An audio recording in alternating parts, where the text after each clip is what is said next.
Well, good morning. Guess what? I'm back from the hospital, had my labs done. Now I just gotta wait for the blood tests to come back. But I'm going to show you how to do an intramuscular injection, how I was taught many, many years ago. I've been on estrogen 20 years, 20 plus. First thing is you wash hands, which I've already done. You get your vial out. This is my medicine. Where is it? Right here. This is what I'm taking. I used to take 40 milligrams, 1 milliliter pre-surgery.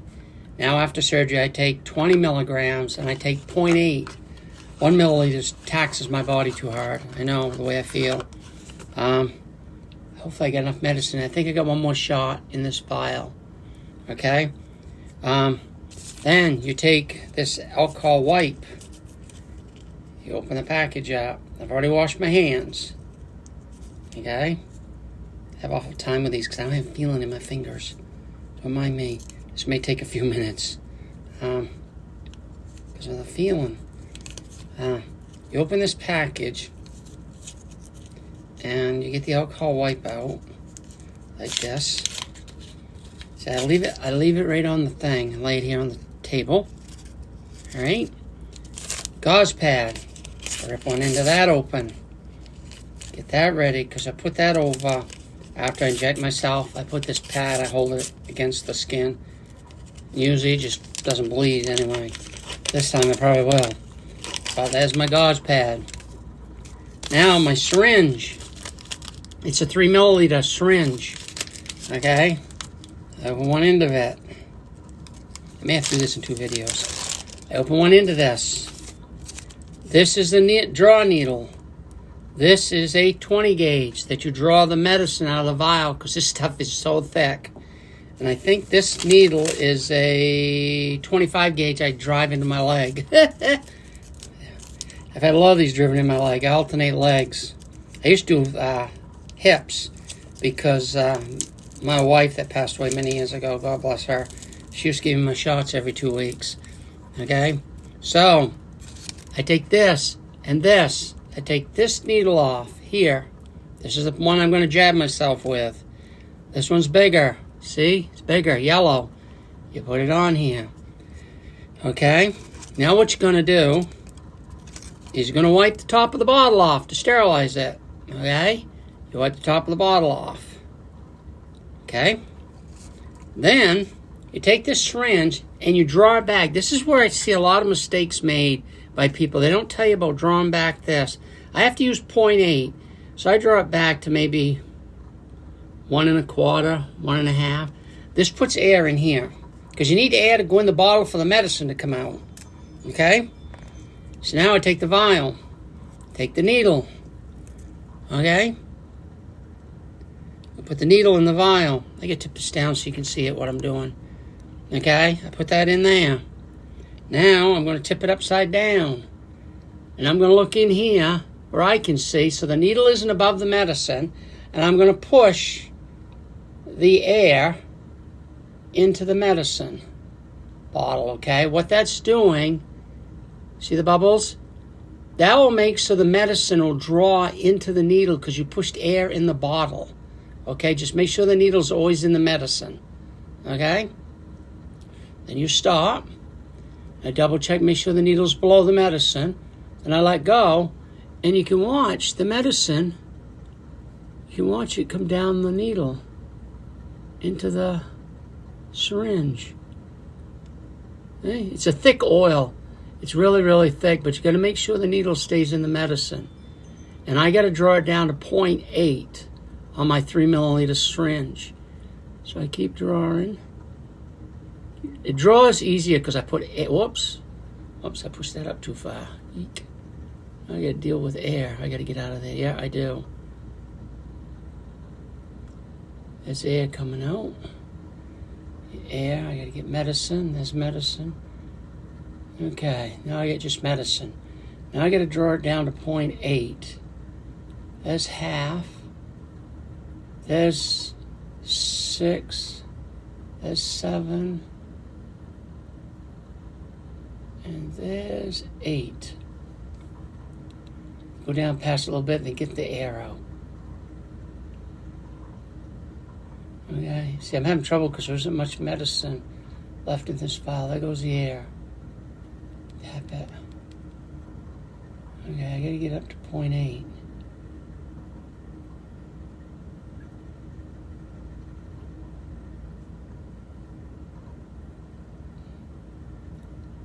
Yeah, I'm up to 0.8 on the vial, on the syringe. Okay? All the air's out. Okay? And I pull the needle out. Now, what I do is I draw it back just a little bit, get the medicine out of the needle. You can see it in the yellow part. Some of the medicine come out. Then I stop. Then you got to change the tip. Okay? You unscrew this. Lay that down. You put this one on. What I do is I tap this. I don't get quite 8 because it's because of the. But you can watch. You go up in the blue top of the needle. Slowly get the air out. Tap it. Get the air out. And when the first bubble comes out, the drool comes out of the top of the needle. There it is. Man, now I got medicine, and I'm at 0.8 where I'm supposed to be. Okay? Now, comes the fun part. You ready for this? I don't know if you're ready or not. Needles are needles anyway. So I pull up my leg. I have to get this down so you can see what I'm going to do. Okay, can you see it? See this? On this side of my thigh, okay? On this side here, this area, I'm going to wipe it with this alcohol thing, okay? I'm going to wipe this area. Try to relax my leg. I wipe this area. You can see the black dot I get. But you spread it around. You have about this much area you can use, okay? You do this. I got my gauze pad. I usually leave this roughly in the area where I'm going to drive the needle home this time. Okay, so I'm going to drive the needle home in this area. All right, I got my gauze pad. I got my syringe. Throw it just like a dart, okay? You got to push it in like a dart. All right, you ready for this? Here we go. All right, now you got to aspirate it to make sure there's no blood. And that's drawn back on the needle, the tube. Okay, there's no blood. So now I can push the medicine in. And this takes a while because it's so thick. When I had depoestrol cypronate, it was thinner. And it worked better than estradiol valrate. Estradiol valrate is 20% less potency than estrogen at the same thing. I don't know why, but that's what I uncovered when I was reading. I'm trying to push my medicine through. It takes a lot to push it through because it's hard. It's so damn thick. I'm almost there. It's only a needle anyway. Nothing major. I'm almost bottomed out. It's almost there. There it goes. Now you leave it there for a few seconds to make sure the muscles, it flows through the muscle. Get rid of that gauze pad. That one that's got medicine on it. This one, I take when I pull the needle out, I put it right over it, okay? This is what I do. I do that. Now the medicine's all gone. See, it's in my system. Now I'm good for 2 weeks of life. Without that medicine, I die. It's that simple. What they told me was organ failure will set in and I will die over a matter of time. This is why you need to support trans people. Because people like me that have had surgery to save our lives, now our government wants to take our lives. But anyway, that's how you do intramuscular injection. I hope you enjoyed this. I hope it helped. Remember, draw the needle back before you draw the medicine out of here. And make sure you wipe the top of this with an alcohol swab thingy here, pad. I think that's the last of the medicine. I can get out of that one. I write on the side of my box. I draw lines, how many doses I can get out of a vial. But I hope that helped you, and I hope you remember to aspirate because you don't want it to go into the blood.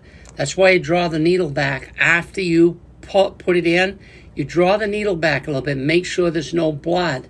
Because if you got blood, you got to take it out and start over. It wants to go into the muscle. It doesn't want to go into your bloodstream. Okay? See, I can't even tell where I did it. But anyway, that's how you do intramuscular injections. I hope this helped you understand. This is the life of a transgender woman, transsexual actually, because I've had surgery. I have to have the medicine. If I was just trans and went off of it, my male hormones would come back, but I would be sterile. But where I have no hormones other than my adrenal gland, pituitary gland. Those put out a little bit of hormone. I have such a low dose of male hormone because the estrogen is my primary thing that keeps me alive. Put the cap back on the needle. I'll put it in a red container that they have in their shops container. I'll put these needles in there, and I'll throw all this away. Remember, wash your hands first. Wipe the top of the bottle down. Change the tip on the needle. Draw the syringe back. Push the air into the bottle, and that helps the oil push down into the syringe instead of just sticking the syringe in and trying to draw it back. That makes it so much harder. And make sure you aspirate when you put it in your leg so you don't have blood. Okay? God bless. Thank you for watching. I hope this helps you understand intramuscular injection of HRT from a trans woman's life. Bye-bye.